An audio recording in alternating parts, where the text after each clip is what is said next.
Hello everyone, welcome to ISPC simplified. और आप देख रहे हैं नई सीरीज़, नई सीक्वेंस। ठीक है ना। हमारा मेन टारगेट अभी बीपीएससी 68 प्रीलिम्स चल रहा है, क्योंकि एग्ज़ाम काफ़ी नज़दीक है। 12 फेब को मेरे को लगता है 99.99% श्योर है कि वो एग्ज़ाम ले लेंगे। ठीक है ना। तो अभी हम लोग स्टार्ट करने वाले हैं। आई दृष्टि घटनाचक्र बुक की एक सीरीज़ आती है। ठीक है, उसमें बिहार स्पेशल की पोर्शन को, आई दृष्टि जो घटनाचक्र की बुक आती है उसमें बिहार स्पेशल की पोर्शन में आधुनिक बिहार के इतिहास को हम लोग पढ़ेंगे। दैट इज़ जो मॉडर्न इंडियन हिस्ट्री है बिहार से रिलेटेड, उसको पढ़ेंगे। और अगर देखिए, मैं इसकी पीडीएफ तो नहीं डाल पाऊंगा क्योंकि ये कॉपीराइटेड मटेरियल। ठीक है ना। लेकिन इसको मैं ऐसा पढ़ाऊंगा, आप इसको किसी किसी टेलीग्राम चैनल पे खोज सकते हो, कहीं ना कहीं मिल जाएगा आपको, जो बीपीएससी से रिलेटेड है। ठीक है ना। और आप मेरे टेलीग्राम चैनल को ज्वाइन कर लो, आईएसपी से सिंप्लीफाइड को। ठीक है ना। स्टार्ट करते हैं इसके प्रमुख विद्रोह से, जो जो मेन विद्रोह थे उससे स्टार्ट करते हैं। ठीक है ना। चलिए, ये बुक होगा ना, काफ़ी आपको समरी फॉर्मेट में मिल जाएगा, आपको एकदम पॉकेट होगा। आपको लगेगा एक तरीके से पॉकेट वीटो की तरह ट्रीट होगा। आप उसको बहुत ही हैप्पीली यूज़ करो और एग्जाम में जाओ, एग्जाम में क्वेश्चंस बन जाएंगे आपसे। ठीक है ना। तो एक तरीके का ये रिवीजन सेगमेंट है। ठीक है, स्टार्ट करते हैं। अब देखिए, मेन विद्रोह देखते हैं। पहला विद्रोह था नोनिया विद्रोह। ठीक है ना। नोनिया विद्रोह को अगर देखें तो 1770 से लेकर 1800 ईस्वी के बीच में लड़ा गया था, हुआ था नोनिया विद्रोह। इसका जो क्षेत्र था, देखिए एग्जाम में ऐसा ही पूछता है कि what were the reasons of the prominent revolt of Nonia. तो आप याद रखिएगा उसमें कौन कौन सा हो जाएगा। तो याद रखिएगा, तिरहुत था, हाजीपुर, सारण व पूर्णिया। तिरहुत, हाजीपुर, सारण व पूर्णिया, ये रीजन था। अच्छा, इसका जो कारण था ना, वो सोरा का व्यापार था। ठीक, व्यापार था। ठीक है ना। सोरा को कहते हैं KNO3, पोटासियम नाइट्रेट। ठीक है ना। इसको हम लोग यूज करते हैं गन पाउडर बनाने के लिए। ठीक है ना। तो पहले वो लोग क्या करते थे, जो नोनिया समुदाय के लोग थे ना, वो इसको यूज़ करते थे और इसको सेल करते थे डायरेक्टली। असम वाली रीजन, नॉर्थ ईस्ट वाली रीजन समझ लीजिए, वहाँ जाके इसको सेल करते थे और इससे अच्छा प्रॉफिट अर्न करते थे। ठीक है।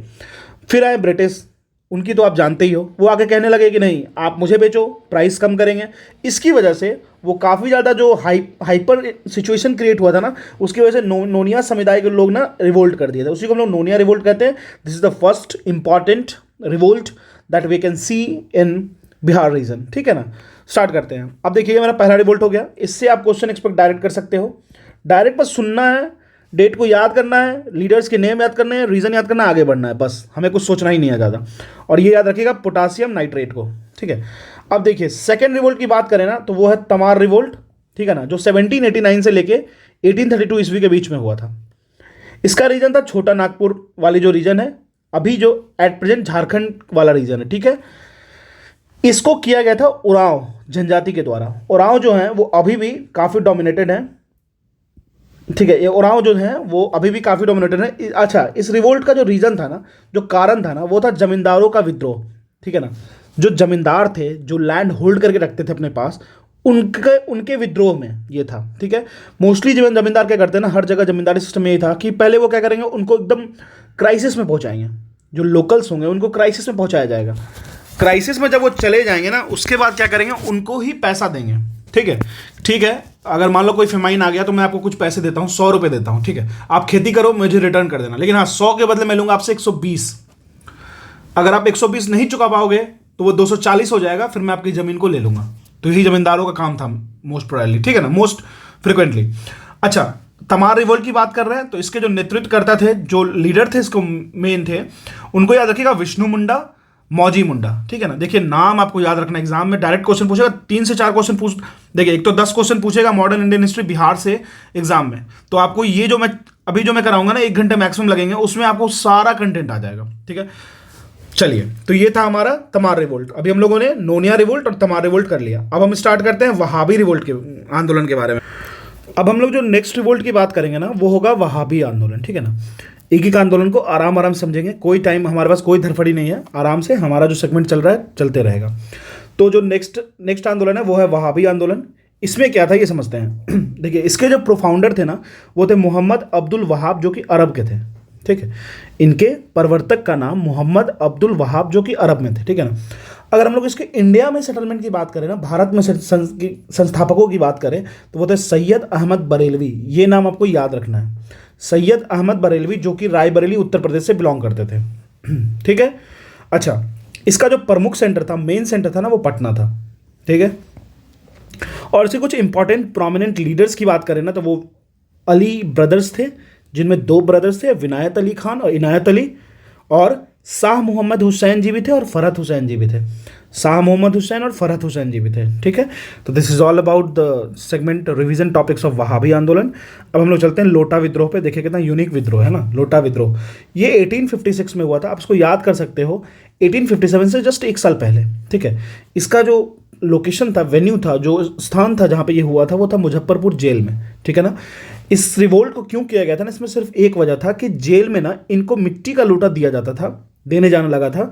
पहले पीतल का लोटा दिया जाता था पानी पीने के लिए, फिर बाद में इनको उसी पीतल के लोटे को रिप्लेस करके मिट्टी का लोटा दिया जाने लगा, जिसकी वजह से ये रिवोल्ट हुआ था। कितना यूनिक रिवोल्ट है ना। अब देखिए हम लोग चलते हैं नेक्स्ट रिवोल्ट पे। अगला जो हमारा रिवोल्ट है वो है पहाड़िया विद्रोह। ठीक है ना।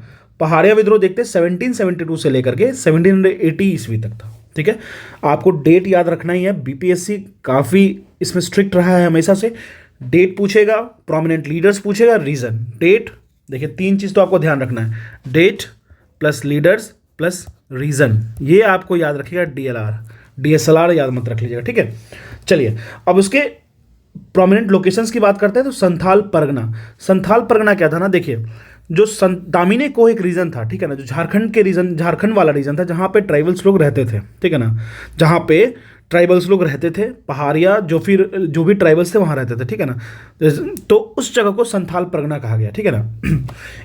इस जो रिवोल्ट था पहाड़िया रिवोल्ट, उसके नेतृत्व करता, उसको जो लीड किए थे वो थे करिया पुलहर चेंगरू सांवरिया। ठीक है ना, करिया पुलहर और चेंगरू सांवरिया। नाम कितना वो है ना, इंटरेस्टिंग है ना। अब देखिए इसका रिजल्ट क्या हुआ था। फाइनल जो रिजल्ट हुआ था ना, वो पहाड़िया के जो सरदार थे और अंग्रेज के बीच में समझौता हो गया था। ठीक है ना, पहाड़िया सरदार और अंग्रेज के बीच में समझौता हो गया था। ठीक है, अब देखिए हम लोग बात करते हैं।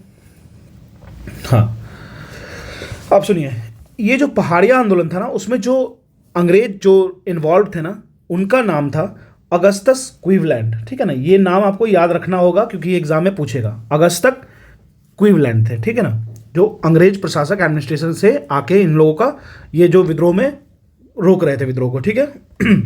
अब हम लोग आते हैं नेक्स्ट रिवोल्ट जो कि काफ़ी इंपॉर्टेंट है। इसको कहते हैं ताना भगत रिवोल्ट, जो कि हुआ था 1914 ईस्वी में से लेके स्वतंत्रता तक, इंडिपेंडेंस तक होते रहा था। देखिए ये जो ताना भगत रिवोल्ट है ना, इसको आप एक चीज़ से और याद रख सकते हैं कि ये जो रिवोल्ट था ना, ये खासकर हमारे इंडिया में ना जो इंडिपेंडेंस की लड़ाई हुई थी ना, उसमें भी कुछ ना कुछ अपना इन्वॉल्वमेंट, अपना अपना पार्ट देता था। जैसे गांधीवादी जो आंदोलन था ना, जो गांधी जी से रिलेटेड था, सीडीएम हो गया, फिर एनसीएम हो गया, उससे ये थोड़ा सा समावेल किया था। ठीक है, इसमें जाके इन्वॉल्व किया था थोड़ा सा। तो ताना भगत याद रखिएगा। इसका शुरू में नाम, इस आंदोलन का शुरू में नाम था कुरुख धर्म। ठीक है ना, इसके जो लीडर्स थे, नेतृत्वकर्ता थे, वो जतरा भगत थे, जिनको आपको याद रखना है, एग्जाम पूछता है बहुत ज़्यादा। इनको जर्मन कैसर बाबा भी कहते थे। ठीक है ना। अच्छा, इसकी इस रिवोल्ट की नेचर क्या थी, तो सिंपल था। जो ताना भगत आंदोलन था ना, वो रिलीजियस, धार्मिक एवं आर्थिक सुधार, रिलीजियस एंड इकोनॉमिकल जो सुधार था उसके लिए था। ठीक है ना। अच्छा, इसमें गांधीवादी आंदोलन का भी समामेलन हुआ था। मैंने आपको बताया कि ये जो रिवोल्ट है वो गांधी का जो बहुत सारा मूवमेंट चल रहा था ना, उससे भी इन्फ्लुएंस था, उसमें भी इंक्लूडेड था। ठीक है, तो ये था, दिस इज ऑल अबाउट ताना भगत आंदोलन। याद रखिएगा 1914 ईस्वी से लेकर स्वतंत्रता तक इसके जो नेतृत्वकर्ता थे वो जतरा भगत थे, जिनको जर्मन कैसर बाबा भी कहते हैं। इस रिवोल्ट का नेचर जो था वो धार्मिक था, रिलीजियस था, as well as economical improvement भी था, आर्थिक सुधार भी था। ठीक है ना। अच्छा, अब अगली जो आते हैं कोल रिवोल्ट है। कोल रिवोल्ट कब हुआ था, 1831 से लेकर 1832 तक में। देखिए इस डेट को तो आप ऐसे याद कर लो ना, जैसे अब यही आपका फाइनल डेट है। ठीक है ना, वैलेंटाइन डे वाला याद रख लीजिए। कोल रिवोल्ट पूछता है एग्जाम में, 31-32 ध्यान होना चाहिए। ठीक है ना, संथाल रिवोल्ट याद होना चाहिए। ठीक है, ताना भगत रिवोल्ट याद होना चाहिए, डेट के साथ, लोकेशन के साथ, सब कुछ। ठीक है, तो हम लोग बात करते हैं कोल विद्रोह के बारे में। इसका क्षेत्र था वो छोटा नागपुर प्लेट्यू की तरफ हुआ था, झारखंड वाले रीजन में। ठीक है ना, इसका रीजन क्या था ना, चावल की साराब, जिसको हड़िया भी कहते हैं और शायद अभी भी झारखंड में बहुत मिलता है, प्रोमिनेंट है। ठीक है ना, इस पे क्या कहते हैं, देखिए जो ट्राइबल्स लोग होते थे ना, वो काफ़ी मेहनती होते थे, दिन भर काम करते थे, बहुत काम किए, उसके बाद फिर शाम में हड़िया, जो कि जिसको चावल से वो शराब बनाते थे, उसको पी के वो आराम करते थे। ठीक है ना, लेकिन ये क्या किए थे ना, जो गवर्नमेंट थी वो जो रेगुलेशंस लगाई थी उस पर क्या किए थे, उस पर टैक्स लगा दिए थे। बताइए ये कोई बात हुई क्या, उस पर भी टैक्स लगा दिया था। ठीक है ना। और दूसरा कारण क्या था, ये एक कारण था, दूसरा कारण था आपको सिंगराई मानकी के अधिकार का छिन जाना। ठीक है ना, और दीकुओ द्वारा सेशन। दीकुओ क्या होता है ना, दीकू लोग जो होते हैं, जो आउटसाइडर्स थे, जो बाहर से आए थे। ठीक है ना, जो जो जो एक्सटर्नल थे, जो उनके लोग में से नहीं थे, जो उनकी जगह से नहीं थे, जो बाहर है, जैसे जैसे ब्रिटिशर्स हो गए, जैसे जमींदार्स हो गए, वो आए और बहुत शोषण शुरू कर दिए, एक्सप्लॉइटेशंस कर दिए। 1 रुपए का, मान लो उनसे 100 रुपये का काम कराया और 50 पैसे दिए। इस तरीके का भी होता था। उनके घर में गलत गलत नज़र से देखे लोगों को, उनके साथ बहुत एक्सेसिव ट्रीटमेंट किए, इवन एब्यूज़ भी बहुत सारा हुआ, ठीक है ना। तो ये डीकुओं का शोषण हमेशा होते रहा वहाँ पे, ठीक है ना। ये भी एक वजह है कोल रिवोल्ट का, कोल विद्रोह का, जो 1831 से लेकर 32 ईस्वी तक में हुआ। इसके जो नेतृत्व करता था ना, जो उसके मेन लीडर थे, वो बुद्धो भगत थे और गंगा नारायण जी थे। गंगा नारायण जी को एक सेकंड के लिए अगर आप मान लीजिए भूल भी जाते हैं, तो बुद्धो भगत को अगर आप भूलते हैं तो ये बहुत बड़ा मिस्टेक होगा आपके लिए। तो बुद्धो भगत ध्यान रखना है, ठीक है ना।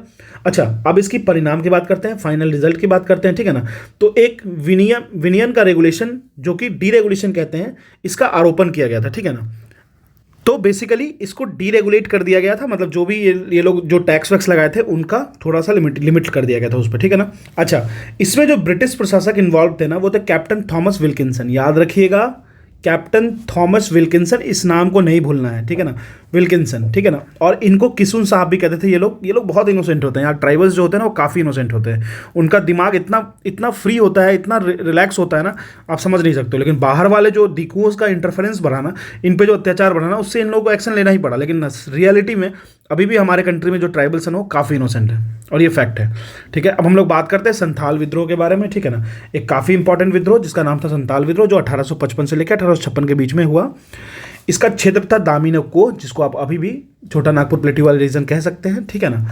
इसका कारण क्या था? दीकुओ द्वारा से शोषण सेम था। दीकुओ लोग जो आउटसाइडर्स थे, जमींदार्स हो गए या फिर कॉलोनियल रूलर्स हो गए, वो काफ़ी बहुत ज़्यादा डोमिनेंसी, काफ़ी बहुत ज़्यादा उनको एक तरीके एक्सप्लॉइट करने लगे थे, ठीक है ना। इसके जो नेतृत्व करता थे, जो लीडर थे, मेन लीडर सिद्धू, कान्हू, चांद एंड भैरव, ये चारों भाई थे, सिद्धू, कान्हू, चांद एंड भैरव, ठीक है ना, याद रखिएगा। और इसके जो प्रमुख अंग्रेज प्रशासक थे वो थे captain Alexander. Captain Alexander was the main prominent ruler from the British administration, ठीक है ना। अच्छा, इसका परिणाम क्या हुआ, उसका रिजल्ट क्या हुआ? दामिने को का नाम बदल दिया गया। इसका नया नाम हो गया संथाल परगना, ठीक है ना। नाम बदल दिया गया दामिने को रीजन का, और इसका नया नाम हो गया संथाल परगना, ठीक है ना। अच्छा, यहाँ पे एक अधिनियम लाया गया जिसको कहा गया संथाल परगना काश्तकारी अधिनियम, जिसको टेनेसिटी एक्ट भी कहते हैं, जो 1860 में लाया गया था, ठीक है ना। संथाल परगना काश्तकारी अधिनियम जो 1860 में लाया गया था, ये इसका परिणाम था, ठीक है ना। याद रखिएगा, काफ़ी प्रोमिनेंट चीज़ें को हम लोगों ने कवर कर लिया। कौन कौन सा? नोनिया रिवोल्ट, फिर हम लोग पहाड़िया विद्रोह पढ़े, फिर Tana Bhagat movement, Tamar movement, Wahabi movement, Kol movement और संथाल मूवमेंट। देखिए, संथाल, कोल, ताना भगत, ये तीनों तो कभी भूलना नहीं है, याद रखिएगा। ये तीन तो हर बार 2 एग्जाम के बाद एक बार रिपीट होता है, ठीक है ना। चलिए अब आगे चलते हैं हम लोग, आगे देखते हैं। अब हम लोग चलते हैं बिहार की 1857 की क्रांति पे, ठीक है ना। जो 1857 का रिवोल्ट हुआ था, उसमें बिहार में किस तरीके से ओरिजिनेट हुआ, किस तरीके से इन्फ्लुएंशियल रहा था, ठीक है ना। तो देखिए, जो पहला विद्रोह हुआ था ना, वो रोहिणी विद्रोह कहते हैं उसको, ठीक है ना। ये रोहिणी जो है वो वर्तमान झारखंड में है, जो देवघर जिला में पड़ता है, ठीक है ना। रोहिणी गांव जो है वो देवघर जिला में पड़ता है, जो कि भी प्रेजेंट झारखंड में है, ठीक है। कब स्टार्ट हुआ था? समय था 12 जून 1857। सेना की 32वीं रेजिमेंट ने ये स्टार्ट किया था रोहिणी विद्रोह, ठीक है। अब देखिए, इसमें अंग्रेज अधिकारी जो थे जिनका इन्वॉल्वमेंट था, वो थे विलियम, पटना के कमिश्नर थे, ठीक है ना, याद रखिएगा। विलियम जो पटना के कमिश्नर थे, मेजर जनरल लॉयड जो थे, लॉयल इसको पढ़ सकते हैं हम इंग्लिश में, दानापुर सैन्य मुख्यालय के प्रमुख थे, दानापुर सैन्य मुख्यालय के प्रमुख थे, ठीक है। अब देखिए, अब इसी जो 1857 हुआ, उसका पटना में जो विद्रोह हुआ ना, वो किस तरीके से रिवॉल्व हुआ वो देखते हैं। याद रखिएगा, पटना में स्टार्ट हुआ 3 जुलाई 1857 को। इसके जो नेतृत्व करता थे ना, वो पीर अली जी थे, जो कि एक पटना में बुक सेलर थे, ठीक है ना, एक पुस्तक विक्रेता थे पीर अली, उनके द्वारा स्टार्ट किया गया था, ठीक है। यहाँ पे जो अंग्रेज अधिकारी जो इन्वॉल्व थे ना, वो थे टाइलर, ठीक है ना, वो कमिश्नर थे पटना के। याद रखिएगा, ये काफ़ी इंपॉर्टेंट है, डेट भी याद होना चाहिए, 3 जुलाई 1857 को, ठीक है। अब देखिए, और एक्सटेंशन देखते हैं बिहार में। तो अब एंट्री हुआ कुंवर सिंह का। कौन नहीं जानता इन्हें? जगदीशपुर के जमींदार थे, ठीक है। इनकी जो प्रमुख जो ये जीते थे, जो कहाँ कहाँ प्रोमिनेंट जो वॉर ये जीते थे, साहबाबाद में, आरा में, आजमगढ़ में, ये तीनों जगह ये जीते थे, ठीक है ना। अच्छा, ये कभी नहीं हारने वाले विद्रोही नेता थे। ये लास्ट तक, मरते दम तक ये कभी हार नहीं माने थे, याद रखिएगा, ठीक है। तो ये तो सिर्फ एक बीपीएससी प्रीलिम्स की एग्जाम है, वो तो आप आराम से क्लियर कर सकते हो। इनका एक हाथ कट जाने के बाद भी ये लड़ते रहे थे। आप समझ लीजिए कितना एक्सट्रीम थे ये। सिर्फ इनके पास डेडिकेशन ये था। देखिए, ये जमींदार थे जगदीशपुर के, इनको कहा था कॉलोनियल रूलर्स ने कि आप आओ मेरे साथ बैठो आराम से, आप जो मैं कहता हूँ सुनो, आप आगे बढ़ो, आप जमींदार के जमींदार रहोगे। लेकिन इन्होंने कह दिया था कि नहीं ऐसे नहीं होता चीज़ें, ठीक है ना। अच्छा, इनकी डेथ कब हुई थी? 26 अप्रैल 1858 को, याद रखिएगा 1857 से एक साल बाद 26 अप्रैल 1858 को इनकी मृत्यु हो जाती है, ठीक है ना। मृत्यु कहाँ होती है? जगदीशपुर में ही होती है, ठीक है। तो ये था आपको टोटल 1857 का रिवोल्ट के बारे में कंप्लीट पैकेज। और ये जितनी फैक्ट्स है ना, इससे 10% में एक्स्ट्रा पूछेगा, लेकिन ये क्वेश्चंस रिपीटेड रहते हैं हमेशा, ठीक है ना। चलिए अब देखते हैं बिहार में किसान आंदोलन को कुछ देख लेते हैं। देखिए, पहला किसान आंदोलन अगर हम बिहार की बात करें, अगर अच्छे लेवल पे बात करें, तो उनके नेता थे महात्मा गांधी, जो चंपारण सत्याग्रह हुआ था 1917 वाले में, ठीक है ना। 1916 में लखनऊ अधिवेशन में कांग्रेस के जो राजकुमार शुक्ला जी जाके बुला के ले आए थे इनको, याद कीजिए, ठीक है ना। और उसके कौन थे प्रेसिडेंट? तो अंबिका चरण मजूमदार जी थे, ठीक है ना, 1916 वाले में। अच्छा, 1916 को अगर इंडियन नेशनल कांग्रेस के प्रेसिडेंसी को आप याद करते होंगे तो याद रखिएगा, जो सूरत स्प्लिट हुआ था 1907 में, और वहीं पे मुस्लिम लीग भी अलग हो गया था इंडिया से, मतलब एक तरीके से कांग्रेस से, तो वो भी एक तरीके से मर्ज हो गया था। और मॉडरेट और एक्सट्रीमिस्ट जो अलग हुए थे ना, वो भी 1916 वाले में साथ बैठ गए थे, ठीक है। अच्छा, जो चंपारण सत्याग्रह हुआ 1917 में, उसके नेता थे महात्मा गांधी। इसका कारण क्या था ना, वो था तिनकठिया प्रथा का विरोध। तिनकठिया कहने का क्या मतलब हुआ ना, तो तिनकठिया सिस्टम जो था ना, उसमें क्या कहा था कि एक कट्ठा जो होता है ना, एक कट्ठा में आपको उसके 1/3 भाग में आपको इंडिगो फार्मिंग करना है, ठीक है। मतलब एक कट्ठा में के 3 भाग में, मतलब 3/20 आप कह सकते हो, उसमें आपको 3 कट्ठा में आपको पूरा का पूरा इंडिगो फार्मिंग करना है। देखिए, इंडिगो फार्मिंग जो करना कोई दिक्कत नहीं था, लेकिन वो उनको अंडर पे किया जाता था, पेमेंट कम किया जाता था। और साथ साथ में क्या होता था ना, कि जहाँ भी इंडिगो की खेती होती थी ना, वहाँ का ज़मीन बैरन हो जाता था, बंजर हो जाता था, ठीक है। तो किसान लोगों को तो दिक्कत होगा ही होगा। तो ये एक तरीके से रिग्रेसिव था उनका पॉलिसी, ठीक है, जिसके कारण चंपारण सत्याग्रह हुआ था 1917 में। इसके प्रोमिनेंट लीडर थे महात्मा गांधी जी। इनको बुलाया गया था राजकुमार शुक्ला जी के द्वारा, ठीक है ना, बिहार में। और यही था हमारा बिहार का प्रथम किसान आंदोलन। अब चलते हैं हम लोग किसान सभा के बारे में जानते हैं, ठीक है ना। ये बहुत इंपॉर्टेंट है, जो कि 1922 से लेकर 1923 ईस्वी में स्टार्ट हुआ था। ये जो स्टार्ट हो रहा था ना, तो इसके जो लोकेशन था ना, प्रोमिनेंट लोकेशन, वो था मुंगेर, ठीक है। इसके अध्यक्ष थे शाह मोहम्मद जुबैर, याद रखिएगा। इनके जो प्रेसिडेंट थे ना, वो शाह मोहम्मद जुबैर थे, ठीक है। अच्छा, एक चीज़ और मैं आपको बताता हूँ, इसके जो उपाध्यक्ष थे ना, जो वाइस प्रेसिडेंट थे, वो श्री कृष्ण सिंह थे, जो हमारे इंडिपेंडेंट बिहार के पहले सीएम बने थे। साथ साथ में सिद्धेश्वरी चौधरी जी थे। श्री कृष्ण सिंह तो थे ही उपाध्यक्ष, साथ में सिद्धेश्वरी चौधरी जी भी थे, याद रखिएगा। श्री कृष्ण सिंह का नाम आप कभी भूलिएगा नहीं। और अध्यक्ष शाह मोहम्मद जुबैर जी थे, ठीक है ना। अब हम लोग अगर सेक्रेटरी की बात करें ना, सचिव की बात करें, तो वो नंद किशोर सिंह जी थे, ठीक है। और किसान सभा तो आपको भूलना नहीं है, ठीक है ना। किसान सभा, जिसको बिहार किसान सभा भी हम लोग कहते हैं, ठीक है ना। अब देखिए, ये BKS हो गया बिहार किसान सभा, तो इसकी डेट हो गई 1922 से लेके 23, ठीक है ना। अब हम लोग बात करेंगे बिहार प्रोविंशियल किसान सभा, BPKS की, ठीक है।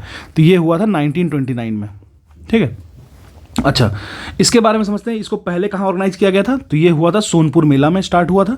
इसके अध्यक्ष थे स्वामी सहजानंद सरस्वती। एक चीज़ आप ध्यान में रख लीजिए, अगर किसानों की बात होती है बिहार से या यूपी से, किसानों की बात इंडिया में होती है मॉडर्न इंडियन हिस्ट्री के कॉन्टेक्स्ट में, तो स्वामी सहजानंद सरस्वती जी सबसे आगे मिलेंगे आपको खड़े, ठीक है। वो इतने ज़्यादा, उनका किसान के प्रति बहुत ज़्यादा अप्रोच उनका बहुत अच्छा था, ठीक है ना। अच्छा, इसी के अध्यक्ष थे स्वामी सहजानंद सरस्वती जी, और सचिव थे श्री कृष्ण जी सिन्हा जी, ठीक है ना। तो बिहार प्रोविंशियल किसान सभा के सचिव थे, सेक्रेटरी थे श्री कृष्ण सिंह, और बिहार किसान सभा जिसके अध्यक्ष थे शाह मोहम्मद जुबैर, उसके वाइस प्रेसिडेंट थे श्री कृष्ण सिंह, ठीक है ना। तो याद रखिएगा, थोड़ा सा माइनर डिफरेंस है, अलग लिख के याद कर लीजिएगा, ठीक है ना। अच्छा, ये जो बिहार प्रोविंशियल किसान सभा, जो जिसको हम लोग बिहार प्रांतीय किसान सभा कह रहे हैं ना, उसकी 3 बार सम्मेलन हुआ था। प्रथम सम्मेलन देख लेते कहाँ हुआ था। प्रथम सम्मेलन आपको हुआ था सोनपुर में, उसके अध्यक्ष थे स्वामी सहजानंद सरस्वती जी, और ये हुआ था 1929 में, ठीक है। ये पहला सम्मेलन था, जो कि हम लोग ऑलरेडी पढ़ चुके हैं, ठीक है ना। अब हम लोग अगर द्वितीय सम्मेलन की बात करें ना, तो ये 1934 में हुआ था, ठीक है। मतलब 1934 में हुआ था। इसका स्थान था गया था, और इसके अध्यक्ष जो थे ना, वो पुरुषोत्तम दास टंडन जी थे, ठीक है। अध्यक्ष थे पुरुषोत्तम दास टंडन जी, ठीक है ना। अब हम लोग अगर थर्ड सम्मेलन की बात करें, तीसरे सम्मेलन की, तो वह हुआ था 1935 में, और ये जगह था हाजीपुर, और इसके अध्यक्ष थे स्वामी सहजानंद सरस्वती जी, ठीक है ना। तो पहला सम्मेलन 1934, स्थान गया। पहला सम्मेलन 1929, स्थान सोनपुर, अध्यक्ष सहजानंद सरस्वती। द्वितीय सम्मेलन की बात करें 1934, स्थान गया अध्यक्ष पुरुषोत्तम दास टंडन जी। तृतीय सम्मेलन की बात करें 1935, हाजीपुर स्वामी सहजानंद सरस्वती। अच्छा, ये हो गया बीपीकेएस, बिहार प्रोविंशियल किसान सभा। अब एक आएगा, इसमें दिया नियम मैं बताता हूँ, ऑल इंडिया किसान सभा, ठीक है। ये हुआ था 1936 में, और इसको भी लीड कौन करेंगे, तो हमारे स्वामी सहजानंद सरस्वती जी ने लीड किया था, ठीक है, याद रखिएगा। This is all about the किसान सभा। अच्छा, एक बच गया मुंडा रिवोल्ट, वो भी देख लेते हैं, बाकी हम लोगों का ये सेगमेंट एंड पॉइंट पे, ठीक है। आप देखिए मुंडा रिवोल्ट को जान लेते हैं। ये 1899 से लेकर 1900 ईस्वी में हुआ था। इसके नेतृत्व करता थे, ये रिवोल्ट ना आपको एकदम टिप पे होना चाहिए, एग्जाम में बहुत पूछता है, तो वो थे बिरसा मुंडा, ठीक है। इस रिवोल्ट को हम और उलगुलान कहते हैं, और इसको हम लोग महान हलचल भी कहते हैं। क्या कहते हैं, उलगुलान या महान हलचल। इसका कारण जो था ना, वो सामूहिक खेती, जिसको खूंट कटी कहते थे, उसके परंपरा को दीकुओं द्वारा अतिक्रमण। देखिए खूंट कटी क्या होता है, देखिए मान लीजिए एग्रीकल्चर लैंड है, ठीक है, तो जो भी मुंडा या फिर जो भी ट्राइबल्स लोग थे वो जाते थे उस लैंड पे, यहाँ पे ट्रीज़ को कट करते थे, उसके बाद क्या करते थे, उस लैंड को क्लियर करते थे, सफाई किए कट करके, उसके बाद वहाँ पे खेती करते थे, और खेती करते ही बोलते थे, उनको लगता था कि ये मेरी लैंड हो गई, ठीक है। इसको कहते थे खूंट कटी। खूंट मतलब पेड़, कटी मतलब slash, cut the tree and then farming, ठीक है ना। ये उनका तरीका था। लेकिन अब जब ब्रिटिशर्स आए तो वो क्या किए, वो जमींदारों को भेज दिए। जमींदार जो आउटसाइडर्स थे उन्हीं को दीको कहा गया। वो आए, वो क्या किए, वो बोले लैंड मेरा है, लैंड पे वो टैक्स लगाने लगे। तो भाई खूंट कटी की सिस्टम जो उनकी परंपरा चली आ रही थी, उन पे उन्होंने एक तरीके से उनको बहुत डिस्टर्ब किया, जिसके कारण मुंडा विद्रोह हो गया भाई, ठीक है ना। और एक याद रखिएगा, एक था तो आपको सैलर केव की जो पहाड़ी थी उस पर अंग्रेजों से पराजय कर गए थे ये मुंडा लोग, ठीक है ना, याद रखिएगा। देखिए अब वो लोग लड़ते थे तीर कमान से, और ब्रिटिश सर लड़ती है गन से, बारूद से, और फिर बहुत सारे यूनिक और इक्विप्ड मटेरियल से। तो कैसे जीतेंगे ये लोग, और ये लोग काफ़ी इनोसेंट होते हैं, मैंने आपको ऑलरेडी बता रखा है, ठीक है। अब हम लोग और बिहार के कुछ प्रमुख क्रांतिकारियों के बारे में जानेंगे, ठीक है ना, और हम लोग अब थोड़ा सा मॉडर्न में इंटर करेंगे 1857 के बाद में। अब हम लोग ना बिहार में कुछ प्रमुख जो क्रांतिकारी थे, जो रिवॉल्यूशनरी थे बिहार के, उनके बारे में कुछ जानते हैं। सबसे पहला जो हम लोग जानेंगे वो है बाबाजी ठाकुरदास के बारे में, ठीक है ना। वो पटना में रामकृष्ण सोसाइटी के फाउंडर थे। पटना में रामकृष्ण सोसाइटी के फाउंडर थे, और वो फाउंड किए थे 1906 से लेकर 1907 में, ठीक है ना। साथ में ही द मदरलैंड की बात करें, हम मदरलैंड की बात नहीं कर रहे हैं, मदरलैंड कोई और करते हैं, याद रखिएगा, डिफ्रेंशिएट कीजिएगा, एग्जाम में पूछता है। बहुत लोग इसको गलत करते हैं। दी मदरलैंड है, मदरलैंड नहीं है। दी मदरलैंड के बाबाजी ठाकुरदास है, ठीक है ना। दी मदरलैंड एक समाचार पत्र था, उसका प्रकाशन बाबाजी ठाकुरदास के द्वारा किया गया था। अच्छा, पटना में रामकृष्ण सोसाइटी की बात करें तो इसके फाउंडर थे ये बाबाजी ठाकुरदास, और वो कब किए थे, 1906 से लेकर 1907 में, ठीक है ना। अब हम लोग आगे बढ़ते हैं, सचिंद्रनाथ सन्याल के बारे में बात करते हैं। बंदी जीवन तो आपने सुना ही होगा, फिर भी हम जान लेते हैं। देखिए अनुशीलन समिति जो 1902 में खोला गया था ना बंगाल में, ठीक है ना, उसको पटना में, उसकी ब्रांच जो है ना वो पटना में खोले थे, ठीक है ना। अनुशीलन समिति की बात कर रहे हैं, और ये कब खोले थे, 1913 में खोला था, ठीक है। अब बात करते हैं हम लोग, एक और चीज़ समझते हैं। एक बनारस षड्यंत्र था जिनके केस के तहत इनको काला पानी का सजा मिला था, ठीक है ना। और उसी वक्त में ये बंदी जीवन नाम का एक पुस्तक लिखे थे, ठीक है ना। बंदी जीवन नाम का एक पुस्तक लिखे थे, ठीक है ना। सचिंद्रनाथ सन्याल को याद रखिएगा, एग्जाम में बहुत पूछता है, प्रोमिनेंट है, ठीक है। अब आगे बढ़ते हैं। देखिए एक और जो प्रोमिनेंट रिवॉल्यूशनरी थे उनका नाम है बंकिम चंद्र मित्र, ठीक है ना, याद रखिएगा, बंकिम चंद्र मित्र। अच्छा, अनुशीलन समिति जो कि सचिंद्रनाथ सन्याल जी जिसका शाखा पटना में खोले थे ना, उसके संस्थापना में और इसके फाउंडेशन में इनका भी सहयोग रहा था, ठीक है। किसकी, तो अनुशीलन समिति के, जो 1913 में पटना में खुला था, उसका मेन ब्रांच 1902 में खुला था, ठीक है ना। अच्छा, एक याद रखिएगा, लिबर्टी नाम का एक पैम्पलेट ये लोग डिस्ट्रीब्यूट किए थे, ठीक है ना, 1915 में, ठीक है। आप समझ लीजिए 1915 से ये लोग कितने इग्नाइटेड थे। अच्छा, इनके कुछ सहयोगी थे, कुछ हेल्प जो फ्रेंड्स थे, वो थे टी.के. घोष, अखिल चंद्र दास गुप्ता, जो कि BN कॉलेज, जो कि बिहार नेशनल कॉलेज से थे, ठीक है ना। BN कॉलेज पटना इतना ज़्यादा हिस्टोरिकल है, ठीक है ना। अब देखिए हम लोग बात करते हैं बैकुंठ शुक्ला जी का। ये तो काफ़ी करेजियस थे। हाजीपुर में जितने भी क्रांतिकारी जो एक्टिविटीज़ हो रही थी ना, उसमें काफ़ी इन्वॉल्व थे ये, ठीक है। अच्छा, कुछ फणींद्रनाथ घोष थे जो कि लाहौर षड्यंत्र में गवाह बन रहे थे, ठीक है ना। लाहौर कंस्पिरेसी तो आपको याद, तो फणींद्र घोष जो थे ना, जो लाहौर षड्यंत्र के गवाह थे, लाहौर षड्यंत्र भगत सिंह वाला याद ही होगा आपको, ठीक है ना। तो इनका बेतिया में इनकी हत्या कर दिए थे। कौन? तो वैकुंठ शुक्ल जी। मतलब इनको जो गद्दारी बिल्कुल पसंद नहीं था, ठीक है ना। और बाद में वैकुंठ शुक्ल जी को मोतिहारी जेल में फांसी दे दिया गया था, ठीक है। This is all about Vaikunth Shukla, this is all about Bankim Chandra Mitra and Sachindranath Sanyal and Babaji Thakurdas. अब हम लोग आगे चलते हैं, ठीक है ना। मुजफ्फरपुर बम कांड किसको नहीं याद होगा? नहीं याद है तो आप बीपीएससी की तैयारी कम कर रहे हो, ठीक है। तो याद रखिएगा, मुजफ्फरपुर बम कांड की बात करते हैं जो 30 अप्रैल 1908 में हुआ था, ठीक है। इसके जो मेन अभियुक्त थे, कन्विक्ट्स थे, वो खुदीराम बोस, जिनके नाम पे खुदीराम बोस पूषा एक रेलवे स्टेशन भी है समस्तीपुर के पास में, ठीक है ना। और उनके साथ सहयोगी प्रफुल्ल चाकी थे, ठीक है। इनका लक्ष्य क्या था ना, इनका जो एम था ना, वो था अंग्रेज जज जो किंग्सफोर्ड थे ना, उनको उड़ाना था, ठीक है। मेन अंग्रेज जज किंग्सफोर्ड को उड़ाना था, लेकिन उनके साथ एक कैनेडी थे, ठीक है ना। जो बग्गी एक चल रहे थे ना, तो बग्गी में वो कैनेडी थे जो एक वकील थे पेशे से। उनकी पत्नी और पुत्री की मृत्यु हो जाती है इस बम कांड में। एक बात मैं आपको बता दूं कि अंग्रेज के जो वकील कैनेडी थे ना, वो काफ़ी सिम्पैथेटिक थे इंडियंस के लिए। वो काफ़ी ज़्यादा इमोशंस रखते थे इंडियन के लिए, वो इंडियन लोग का सपोर्ट करते थे, ठीक है ना। तो ये ट्रेजेडी हुई है इंडिया के साथ, ठीक है ना। अच्छा, इसका परिणाम क्या हुआ था फाइनली? प्रफुल्ल चाकी जो थे वो आत्महत्या कर लेते हैं इस दुख में कि वो किसी और गलत आदमी को मार दिए, और वो भी उनकी वाइफ और उनकी बेटी को मार देते हैं, ठीक है ना। खुदीराम बोस को फांसी लग जाता है, ठीक है ना। अच्छा, खुदीराम बोस के जो वकील होते हैं वो कालीदास बासु जी होते हैं इस केस में, मुजफ्फरपुर बम कांड में। कब हुआ था? 30 अप्रैल 1908 को, ठीक है। अब हम लोग बात करेंगे बिहार में होम रूल लीग के बारे में, ठीक है ना। होम रूल लीग के बारे में बिहार की बात करते हैं तो देखिए, इसकी जो स्थापना हुई थी ना, वो 16 दिसंबर 1916 में हुई थी, ठीक है ना। कहाँ पे? तो बांकीपुर, पटना में। याद होगा आपको बांकीपुर के बारे में। अच्छा, इसके अध्यक्ष जो थे ना, वो मजहरूल हक थे, ठीक है ना। होम रूल के मजहरूल, कितना इजी याद रखना, मजहरूल होम रूल, ठीक है ना। तो इसके अध्यक्ष थे मजहरूल हक। अच्छा, इसकी जो इसमें एक मुजफ्फरपुर में शाखा थी, ठीक है, ये तो बिल्कुल याद होगा।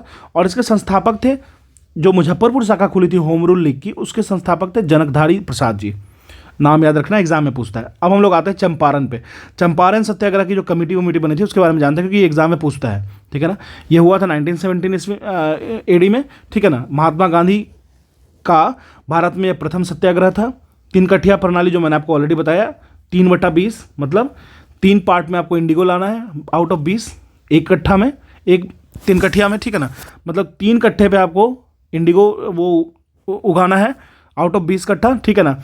उसके बाद ये क्या था, इसमें जो इससे क्या होता है, लैंड्स बैरन हो जाता था, लैंड बैरन हो गया, फिर उनको जो पेमेंट होता था वो बहुत कम होता था, ठीक है। इसके विरुद्ध में हुआ था, 3 कठिया प्रणाली के विरोध में, ठीक है ना। अच्छा, गांधी जी को इनवाइट कौन किया था? तो वो राजकुमार शुक्ल जी। बीपीएससी का सबसे फेवरेट क्वेश्चन, बीपीएससी हर साल एक बार, मतलब मान लीजिए 149 नंबर का ही एग्जाम होता है बीपीएससी का, एक क्वेश्चन तो राजकुमार शुक्ला जी रहेंगे ही रहेंगे, ऐसा हो गया है, ठीक है ना, ध्यान रखिएगा। तो राजकुमार शुक्ला जी थे, वो गांधी जी को आमंत्रण देते हैं लखनऊ अधिवेशन 1916 में, जिसके प्रेसिडेंट थे अंबिका चरण मजुमदार जी। एक बात और मैं आपको याद दिला दूं, 1916 जो था वो 1907 में जो सूरत स्प्लिट हुआ था ना, जहां मॉडरेट और एक्सट्रीमिस्ट लोग हट गए थे, स्प्लिट हो गया था कांग्रेस का, वो एक तरीके से फिर से विलयन हो जाता है, और साथ में ही जो मुस्लिम लीग होती है वो भी आके जुड़ जाती है, मेनली खिलाफत आंदोलन के खिलाफ वर्ल्ड वॉर 1 के वक्त जो हो रहा था, ठीक है। अच्छा, अब हम लोग चंपारण सत्याग्रह की अगर हम लोग प्रोमिनेंट और प्रमुख आंदोलनकारी के बारे में बात कर रहे थे, आंदोलनकारी की बात कर रहा हूँ मैं, आंदोलनजीवी की बात नहीं कर रहा हूँ मोदी जी वाला, ठीक है ना। तो वो थे राजेंद्र प्रसाद, अनुग्रह नारायण सिंह, मजरूल हक, ब्रज किशोर प्रसाद, शंभू सरन। देखिए, नाम तो आपको याद होना चाहिए, बिहार का एग्जाम देने जा रहे हो तो समझ लीजिए, भले ही आपको ये बेसलेस लगे, इलॉजिकल लगे, लेकिन आपको याद करना ही पड़ेगा, ठीक है। तो कौन कौन थे? राजेंद्र प्रसाद, अनुग्रह नारायण सिंह, मजरूल हक, ब्रज किशोर प्रसाद एंड शंभू सरन जी, ठीक है ना। अब हम लोग इसके लिए, चंपारण के लिए ना एक एग्रीगेशन कमेटी बनी थी, ठीक है ना, एक कमेटी बनी थी जिसके बारे में ये लोग फिर सोचने लगे थे, अच्छा ठीक है कमेटी बनाते हैं। फिर गांधी जी जो आए थे उनकी वजह से जो 3 कठिया प्रणाली था उसको हटाने के लिए, ठीक है ना। तो इसके गठनकर्ता कौन थे, इसको बनाया कौन था? तो देखिए, पहले थे एडवर्ड अल्बर्ट गेट, ठीक है ना, जो कि उपराज्यपाल थे बिहार के उस वक्त के। तो जो इसको बनाया था, ऑर्गेनाइज किया था ना, वो एडवर्ड अल्बर्ट गेट था, जो उपराज्यपाल थे बिहार के उस वक्त के। अध्यक्ष की बात करें तो थे FG सलाई जी इसके अध्यक्ष थे, ठीक है ना।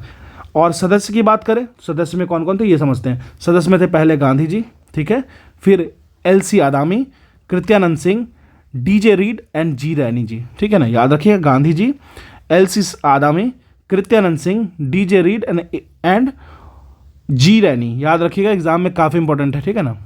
चलिए आगे बढ़ते हैं, अब पढ़ेंगे चंपारण सत्याग्रह जो गांधी जी का है उनके बारे में। अब हम लोग बात करते हैं चंपारण सत्याग्रह में गांधी जी का कुछ जो जो इन्वॉल्वमेंट था उसके बारे में, ठीक है ना। तो देखिए, पहले बात करेंगे गांधी जी का पटना आगमन कब हुआ था। तो देखिए, अब गांधी जी इतने प्रोमिनेंट फिगर हैं तो उनके एक एक इवेंट को याद रखना होगा, कब वो पटना आए थे, कब वो मोतिहारी गए थे, कब बेतिया गए, कब चंपारण एग्रीगेरियन एक्ट में उनका इन्वॉल्वमेंट क्या था, ठीक है। तो समझिए, गांधी जी का पटना आगमन हुआ था 10 अप्रैल 1917 को। डेट भी याद रखना है। हाँ, मुझे पता है कि ये फैक्चुअल है, एग्ज़ाम फैक्चुअल है, लेकिन बहुत ज़्यादा डेट और डे में इन्वॉल्व होना ही पड़ेगा आपको, अगर आपको अच्छी मार्क्स से क्लियर करना है। 113 कट ऑफ गया है जनरल का, ठीक है ना।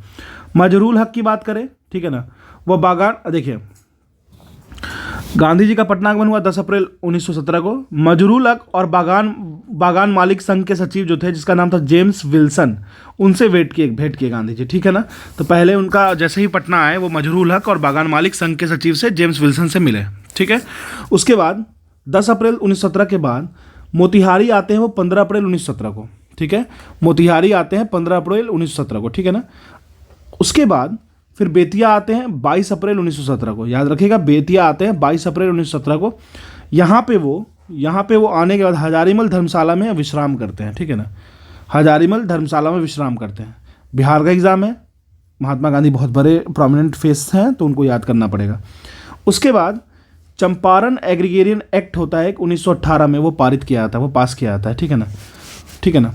अच्छा, फिर मोतिहारी आश्रम का शिलान्यास करते हैं 24 मई 1918 को, याद रखिएगा।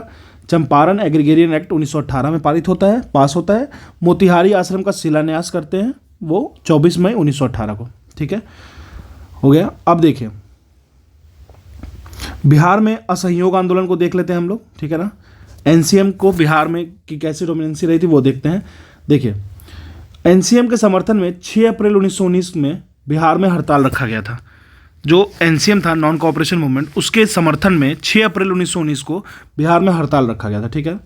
हाँ, महात्मा गांधी द्वारा बिहार में राष्ट्रीय महाविद्यालय व बिहार विद्यापीठ का उद्घाटन, याद रखिएगा, एनसीएम के वक्त ही 6 फरवरी 1921 को महात्मा गांधी के द्वारा बिहार में नेशनल कॉलेज, नेशनल यूनिवर्सिटी व बिहार विद्यापीठ का उद्घाटन किया गया था।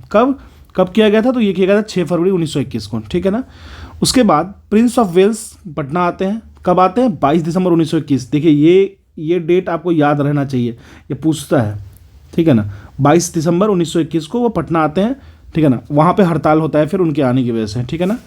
अच्छा, एनसीएम के जो प्रोमिनेंट लीडर्स थे वो कौन कौन थे बिहार में?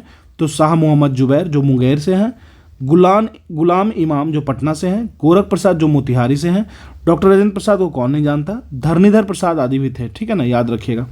अच्छा, अब हम लोग बात करते हैं बिहार में स्वराज दल की, जो 1923 में खुला, ठीक है ना। इसके अध्यक्ष थे नारायण प्रसाद जी। बिहार में स्वराज दल की बात हो रही है, इसके अध्यक्ष थे नारायण प्रसाद जी, ठीक है ना। अच्छा, एक और समझते हैं, एक वो था इमारत सारिया, ठीक है ना, जो फुलवारी में है, इसका गठन किया गया, जिसके संस्थापक थे मौलाना सज्जाद, ठीक है। अच्छा, कांग्रेस का गया अधिवेशन 1922 में होता है। कांग्रेस का गया अधिवेशन जो 37वां अधिवेशन है वो गया में होता है, जिसके अध्यक्ष थे चित्तरंजन दास, याद रखिएगा, चित्तरंजन दास, ठीक है ना। स्वराज दल का गठन हुआ 1923 में, तो पता ही है। फिर देखिए, साहबाबाद में नशाबंदी आंदोलन का विद्रोह का प्रारंभ हुआ, याद रखिएगा, साहबाबाद में नशाबंदी आंदोलन का प्रारंभ हुआ, स्टार्ट हुआ, ठीक है ना। तो नशाबंदी सिर्फ नीतीश बाबू ही नहीं लाए हैं, बहुत लोग पहले से ट्राई में थे, ठीक है ना। चलिए, अब हम लोग पढ़ते हैं बिहार में साइमन कमीशन के साथ ट्रीटमेंट कैसा हुआ, बिहार में साइमन कमीशन का क्यों बहिष्कार हुआ, कैसे बहिष्कार हुआ, ठीक है ना। देखिए, बिहार में जब साइमन कमीशन अनाउंस हुआ ना, तो एक लीडर मैनिफेस्टो पे साइन किए सारे लोग। कब किए थे? 1 नवंबर 1927 को एक लीडर मैनिफेस्टो पे साइन किए थे। कब किए थे? 1 नवंबर 1927 को, ठीक है ना। अच्छा, लीडर मैनिफेस्टो जो था उस पर साइन करने वाले जो बिहार के नेता थे वो कौन कौन थे? पहले थे अली इमाम, फिर सच्चिदानंद सिन्हा। सच्चिदानंद सिन्हा कब की बात? जब भी बिहार को पृथक करने में, बिहार को अलग करने में आए, तो जरूर याद रखिएगा, ठीक है ना। अगर हम लोग बिहार को पृथक करने की बात करें तो सच्चिदानंद सिन्हा के नाम याद रखिएगा। अगर हम लोग बिहार से क्विट इंडिया मूवमेंट की बात करें तो जेपी जी को याद रखिएगा, ठीक है ना। अगर हम लोग बिहार में चंपारण की बात करें तो राजकुमार शुक्ला को याद रखिएगा और राजेंद्र प्रसाद को याद रखिएगा। कुछ चीज़ें होती हैं, होम रूल की बात हो जाए तो मजरूल हक को याद रखिएगा, ठीक है। तो कुछ चीज़ें होती हैं जो आपको एक तरीके से कीवर्ड का वो होता है, आपको बार बार रटने की भी जरूरत नहीं पड़ेगी, ठीक है ना। चलिए, अब देखिए कौन कौन लीडर मैनिफेस्टो पे साइन किए थे। तो बिहार के नेता कौन कौन थे? अली इमाम थे, सच्चिदानंद सिन्हा और इस्माइल खान जी थे, ठीक है ना। अब देखिए, अली इमाम की अध्यक्षता में पटना में सर्वदलीय एक सभा रखा गया था। किसके अगेंस्ट की बात कर रहे हैं हम लोग? साइमन कमीशन के बहिष्कार के कारण बात कर रहे हैं, ठीक है ना। अच्छा, जब साइमन कमीशन जो आयोग था उसके सदस्यों का पटना आगमन कब हुआ था? वो कब आए थे? तो 12 दिसंबर 1928 को आए थे, ठीक है। आयोग का स्वागत किसने किया था? तो महाराजा डुमराव के द्वारा। देखिए, कुछ लोग उसको अपोज कर रहे हैं और कुछ लोग स्वागत कर रहे हैं, देख रहे हैं ना, यही होता है ना हमारे कंट्री में, ठीक है। प्रॉफिटेबिलिटी मैटर्स फॉर एवरीवन, ठीक है ना। अब चलिए, बिहार में सविनय अवज्ञा आंदोलन की बात करते हैं, सीडीएम की बात करते हैं, ठीक है ना। चलिए, पहली बात समझते हैं कि एक चीज़ तो आप जान लीजिए कि जैसे ही दांडी यात्रा खत्म हुई उसी के बाद सीडीएम स्टार्ट हुआ, ठीक है ना, याद रखिएगा। दांडी यात्रा में बिहार से प्रतिभागी जो थे वो एक थे, उनका नाम आपको याद रखना है, गिरिवरधारी चौधरी जी थे, जिनको हम लोग कारो बाबू भी कहते हैं, तो ठीक है ना। गिरिवरधारी चौधरी जी, जिनको कारो बाबू कहते हैं, वो दांडी यात्रा में बिहार की तरफ से प्रतिभागी बने थे, ठीक है ना। पटना में स्वदेशी संघ की स्थापना कब हुई? मई 1930 को, याद रखिएगा। पटना में स्वदेशी संघ की स्थापना कब हुई? मई 1930 को। अच्छा, अब देखिए, अब बिहार में या पटना में तो वो नहीं है ना, मतलब सी तो है नहीं, तो हम लोग कैसे करेंगे? सॉल्ट कैसे बनाएंगे? सॉल्ट लो को तो ब्रेक करना है ना, तो यहाँ पे सोडे से नमक बनाने का जोड़ दिया गया, ठीक है ना, सोडे से नमक बनाने का, ठीक है ना। अच्छा, एग्जाम में ये क्वेश्चन काफ़ी पूछता है कि कहाँ से शुरू हुआ था नमक सत्याग्रह जो हुआ था, वो कहाँ से शुरू हुआ था? तो याद रखिएगा, बिहार में सारण एंड चंपारण से, सारण व चंपारण से नमक सत्याग्रह का प्रारंभ हुआ था, ठीक है ना। अच्छा, अगर हम लोग इस सीडीएम में बात करें प्रमुख नेता की, जो मेन प्रोमिनेंट लीडर्स थे, उसमें कौन कौन थे बिहार के? तो राजेंद्र प्रसाद थे, जो कि मोतिहारी से बिलोंग करते हैं। फिर जेबी कृपलानी जी थे, जो कि मोतिहारी से हैं। तीसरे थे विपिन बिहारी वर्मा जी, जो सारण व चंपारण से हैं। और याद रखिएगा, सारण व चंपारण ही वो जगह है जहाँ से नमक सत्याग्रह का प्रारंभ हुआ था, ठीक है ना। अब हम लोग बिहार में व्यक्तिगत सत्याग्रह की बात, पटना में मतलब बिहार में व्यक्तिगत सत्याग्रह की बात करते हैं, इंडिविजुअल सत्याग्रह जो हुआ था, ठीक है ना। कांग्रेस का जो रामगढ़ अधिवेशन हुआ था ना, रामगढ़ सेशन जो हुआ था, जो कि बिहार से प्रारंभ 53वां अधिवेशन था, याद रखिएगा। देखिए, उस वक्त का बिहार था रामगढ़, लेकिन अभी का ये झारखंड में है। तो अगर क्वेश्चन में ये रहे कि बिहार में कितने सेशन हुए, पृथक बिहार की बात करें तो 2, और अगर हम लोग बिहार की वो बात करें ना कि जब झारखंड एक था, ठीक है ना, एंशियंट टाइम की बात करें ना, मतलब जब मॉडर्न इंडियन हिस्ट्री 1947 से पहले की बात करें, चलिए बिहार में तो अलग हुआ है वो 2000 में, ठीक है। उससे पहले की बात करें तो हम लोग 3 सेशन कहेंगे। तीसरा सेशन रामगढ़ सेशन था जो कि 53वां था।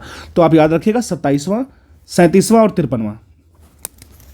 तो पहला सेशन जो था आपको पता होगा मुधोलकर जी के द्वारा वो किया गया था, प्रेसाइड किया गया था। दूसरा सेशन सीआर दास जी के द्वारा 1922 में प्रेसाइड किया गया था। तीसरा सेशन 53वां से जो हुआ था अधिवेशन, वो उसके जो अध्यक्ष थे वो मौलाना अबुल कलाम आज़ाद थे, ठीक है ना, याद रखिएगा। उसके अध्यक्ष मौलाना अबुल कलाम आज़ाद जी थे, ठीक है। अच्छा, बिहार में अगर हम बात करें कि प्रथम जो व्यक्तिगत सत्याग्रही थे वो थे श्री कृष्ण सिंह जी, याद रखिएगा। श्री कृष्ण सिंह जी थे वो प्रथम व्यक्तिगत जो थे सत्याग्रही थे, ठीक है ना। अगर हम लोग दूसरे सत्याग्रही की बात करें तो वो अनुग्रह नारायण सिंह थे, याद रखिएगा। जिस तरीके से विनोबा भावे पहले थे, और ठीक है ना, उसी तरीके से श्री कृष्ण जी यहाँ पे पहले हैं। अगर दूसरे सत्याग्रही की बात करें बिहार में तो अनुग्रह नारायण सिंह जी थे, ठीक है ना, याद रखिएगा। देखिए, ये श्री कृष्ण सिंह जी हैं, ये अनुग्रह नारायण सिंह जी हैं। इनको गिरफ्तार कर लिया गया था गया से, और अनुग्रह नारायण सिंह जी को पटना से। देखिए, दोनों की पर्सनालिटी कितनी अच्छी लग रही है ना। चलिए, अब चलते हैं हम लोग। एक पटना का सचिवालय गोलीकांड हुआ था, ठीक है ना। पटना सचिवालय में गोलीकांड हुआ था, उसके बारे में जानते हैं। देखिए, समय था 11 अगस्त 1942, ठीक है ना। अभियुक्त कौन थे? WG आर्चर, जो कि जिला अधिकारी पटना के थे, ठीक है ना, ठीक है ना। यहाँ पे 7 जो स्टूडेंट्स थे उनकी मृत्यु हो गई थी। देखिए, वो लोग इतने ब्रूटल थे ना कि आप मतलब इमेजिन नहीं कर सकते अभी के टाइम में कि अभी हम लोग उनको झेल भी कैसे पाते हैं, ठीक है ना। तो देखिए, हुआ क्या था, उनमें जो 7 लोग थे ना, वो शहीद कौन कौन थे, शहीदों के नाम जान लेते हैं। देखिए, आपको ये नाम याद रखना पड़ेगा, एग्जाम में पूछता है। पहले थे उमाकांत प्रसाद सिन्हा जी, ठीक है ना, जो कि नरेंद्रपुर सारण से थे। दूसरे थे आपको राजेंद्र सिंह, जो बनवारी चक सारण से थे, ठीक है ना। तीसरे थे आपको जगपति कुमार, जो खराड़ी औरंगाबाद से थे। आपको अगर नरेंद्रपुर, बनवारी चक, खराड़ी याद ना भी रहे तो डिस्ट्रिक्ट याद होना चाहिए, सारण औरंगाबाद, ठीक है ना। फिर थे आपको सतीश प्रसाद झा जी, जो कि भागलपुर से थे। फिर राम गोविंद सिंह, जो कि दशरथ जगह के पटना जगह से थे। फिर एक देवीपत चौधरी जी थे, जो कि सिलहट जमालपुर से थे, ठीक है। अगर हम लोग बात करते हैं अगले रामानंद सिंह जी की, जो शहादत नगर पटना से थे, ठीक है। इन 7 का नाम वैसे भी आपको याद होना चाहिए, ठीक है ना। वैसे भी आपको याद होना चाहिए, क्योंकि ये अच्छा, ये लोग क्या किए थे ना, वो झंडा फहराने की कोशिश किए थे, ठीक है, सचिवालय पे, याद रखिएगा। देखिए एक झंडा फहराने की कीमत इन्होंने अपनी जान से दी थी, और वो जो अभियुक्त थे जो गोलीकांड में किए थे वो कौन थे? पटना के जिलाधिकारी थे जिनका नाम था WG आर्चर, ठीक है ना। कितने ब्रूटल थे, जनरल डायर, WG आर्चर, ये सब काफ़ी मतलब अजीब सा हाल था यार, ठीक है ना। हम लोग पता नहीं कैसे झेलते उनको, या फिर कैसे हम लोग बर्दाश्त ही नहीं कर पाते, हम लोग वैसे ही शहीद हो जाते, ठीक है। अब देखिए बिहार में भारत छोड़ो आंदोलन की बात करते हैं हम लोग। क्विट इंडिया मूवमेंट की बात आए, JP जी को ध्यान रखिएगा दिमाग में, ठीक है ना। देखिए राजेंद्र प्रसाद जी की गिरफ्तारी होती है 9 अगस्त 1942 को, ठीक है ना। और गिरफ्तार कौन करता है? WG आर्चर, वही जी जिन्होंने गोलीकांड जो किया था, ठीक है ना। पटना के जिलाधिकारी थे। इनको डाला था बांकीपुर जेल में, बांकीपुर पटना, ठीक है, याद रखिएगा। अच्छा, महाधिवक्ता जो बलदेव सहाय जी थे ना, वो त्यागपत्र दे दिए, बोले नहीं अब मैं तुम्हारी चाटुकता नहीं करूँगा, अब मैं तुम्हारी नौकरी नहीं करूँगा, बहुत हो गया, हमारे कंट्री को छोड़ो, भागो यहाँ से। बलदेव सहाय जी याद रखिएगा महाधिवक्ता थे, जो कि आपको भारत छोड़ो आंदोलन के वक्त क्विट कर दिए थे महाधिवक्ता का पोस्ट, ठीक है ना, याद रखिएगा, ये पूछता है एग्जाम में, काफ़ी इंपॉर्टेंट। अब चलते हैं जयप्रकाश नारायण जी, याद रखिएगा जयप्रकाश नारायण जी ने कौन सा एक आज़ाद दस्ता का फॉर्मेशन किया था, ठीक है ना, याद रखिएगा। ये कहाँ पे किए थे? तो राजविलास के जंगल में, नेपाल में। आज़ाद दस्ते का फॉर्मेशन जयप्रकाश नारायण जी किए थे, और ये कहाँ किए थे? राजविलास के जंगल, नेपाल में। और ये सारी बातें हम बिहार में भारत छोड़ो आंदोलन के वक्त का कर रहे हैं, ठीक है ना। अच्छा, अब ये जो हुआ था ना भारत छोड़ो आंदोलन, उसमें छात्र लोग जो थे ना, वो भी कांग्रेस प्रस्ताव का बहुत समर्थन किए थे, ठीक है ना। अच्छा, ये कहाँ पे हुआ समर्थन को शो किया गया था अंजुमन इस्लामिया हॉल के हॉल में ही, याद रखेगा। अंजुमन इस्लामिया हॉल पटना में है, और इसको ध्यान रखना काफ़ी जरूरी है, ठीक है ना। अच्छा, ये तो हुआ ही था, साथ में महिला का एक चरखा क्लब बना था, ठीक है ना, कहाँ पे? तो कदम कुआं पटना में। वहाँ उनके द्वारा, महिलाओं का एक क्लब था, उनके द्वारा जुलूस निकाला गया था, ठीक है ना। और वो जुलूस में जो मेन लीडर्स थी, वो श्रीमती भगवती देवी, जो कि राजेंद्र प्रसाद की बहन थी, ठीक है। श्रीमती भगवती देवी जी, जो कि राजेंद्र प्रसाद की बहन थी, ठीक है ना। जयप्रकाश नारायण के द्वारा ध्रुव दल की स्थापना, याद रखिएगा, आज़ाद दस्ता एंड ध्रुव दल दोनों जयप्रकाश नारायण से रिलेटेड है, ठीक है ना। अब देखिए कुछ परीक्षा दृष्टि में देख लेते हैं। श्री कृष्ण, अच्छा एक चीज़ और जान लीजिए कि जेल से भाग जाते हैं ये JP जो हैं, जेल से भागते हैं, और याद रखिए कब भागते हैं? BPSC 67 में पूछा है ना, दिवाली के टाइम भागते हैं, ठीक है, नवंबर के समय में। अब हम लोग कुछ परीक्षा दृष्टि की बात देख लेते हैं। श्री कृष्ण सिन्हा के नेतृत्व में बिहार में प्रांतीय सरकार के गठन हुआ था, श्री कृष्ण सिन्हा के नेतृत्व में। तो ये कब किया गया था? 2 जनवरी 1946 को हुआ था, याद रखिएगा। श्री कृष्ण सिन्हा जी के नेतृत्व में बिहार में प्रांतीय सरकार का गठन हुआ था 2 जनवरी 1946 को, ठीक है। अच्छा, अगर हम लोग बिहार प्रांतीय किसान सभा की बात करें तो 1929 ईस्वी, आपको पता ही होगा। इसके संस्थापक सचिव थे श्री कृष्ण सिंह, और प्रेसिडेंट थे आपको याद ही होगा, ठीक है ना। अब आगे बढ़ते हैं। सहजानंद सरस्वती जी थे, ठीक है ना। उसके बाद राजकुमार शुक्ला जी के गांव का नाम था मुरली भरवा, ठीक है ना। तो आपको याद रखिएगा। देखिए ये था टोटल मॉडर्न इंडियन हिस्ट्री जो मैंने करा दिया आपको। अच्छा, इसी तरीके से मैं medieval ancient geography of Bihar कराऊंगा। आप बस बने रहिए मेरे चैनल पे। आपको मेरा कंटेंट अच्छा लगता है सब्सक्राइब कीजिए। देखिए ऐसे ढेरों दूंगा, और मॉडर्न इंडियन हिस्ट्री कुछ ऐसे पेजेस हैं जो मैंने बना के रखे, वो भी मैं आपसे शेयर कर दूंगा, ठीक है। This is all about the modern Indian history of Bihar, and you all are watching ISPC Simplified. Let's simplify each and every topic, each and every moments of the preparation. I wish you all the best. Thank you.